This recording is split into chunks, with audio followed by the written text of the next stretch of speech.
I'm talking to you. Are you Ryan? Yeah. Hi, Ryan. Jackie. Nice to meet you. Jackie. Personality. The overall.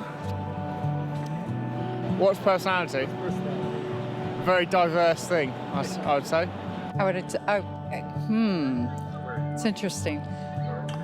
Personality is. I don't even know what to say. I don't know, your surroundings, your friends growing up, how your parents raised you, what's in your gene pool, just everything is who you are. What is personality? It's very hard to define. I suppose you know that, or you wouldn't be asking this kind of question. Personality is not that easy to define. There are many definitions, academic definitions, and they're not very satisfactory. It's the, I guess it's the core of the individual. It's what makes them socially, at least, distinctive. Disposition is a good synonym for personality. Your core wiring of how you react to things, how you behave, what kind of things you think about, what motivates you, how you feel. Personality is the characteristic, systematic ways that we interact with the world. Personality is a person's probability to do something.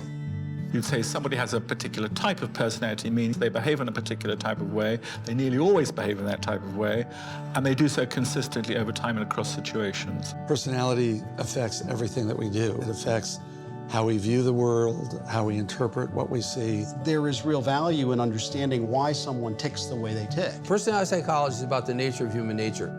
How you think about human nature frames all subsequent discussions. So then the question comes, why are we all different, and why does that difference matter?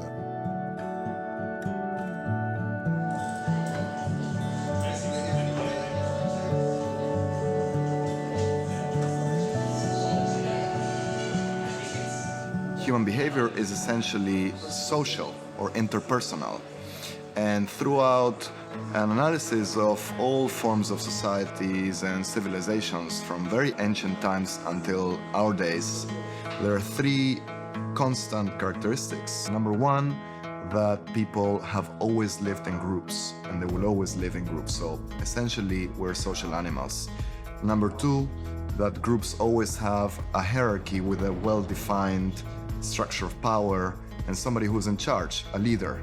And number three is that people need to have a system of meaning, a formal system of meaning like religion, philosophy, science, that helps them make sense of the world.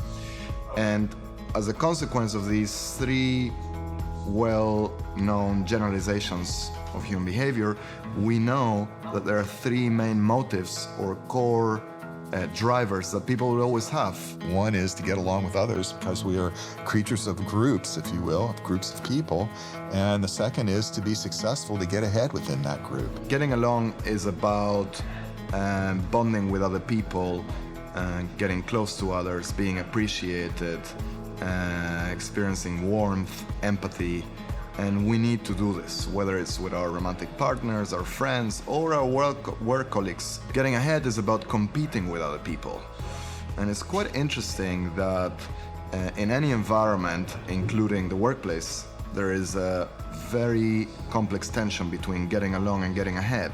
Personalities are different. You know, we all bring ourselves to work every day. And in business, particularly in a tough economy that is highly competitive, you run the risk of people competing internally as opposed to competing externally. There's always a problem in a boardroom because that's the dynamic. The dynamic is everybody wants to become the CEO, and they've all got to pretend to get along with each other, but they all want to get ahead of each other. Getting along and getting ahead it can be reconciled in the sense of getting along with people is about cooperation.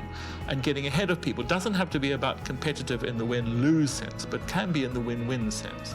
So you can be getting ahead of people, but bringing them along with you. And then there is finding meaning, the third master motive, which is key to understanding how people make decisions. Religion is a cultural universal. That tells you something interesting about people. I think what that tells you about people is that people have a deep-seated, built-in, biologically based need for meaning, structure, and order in their lives.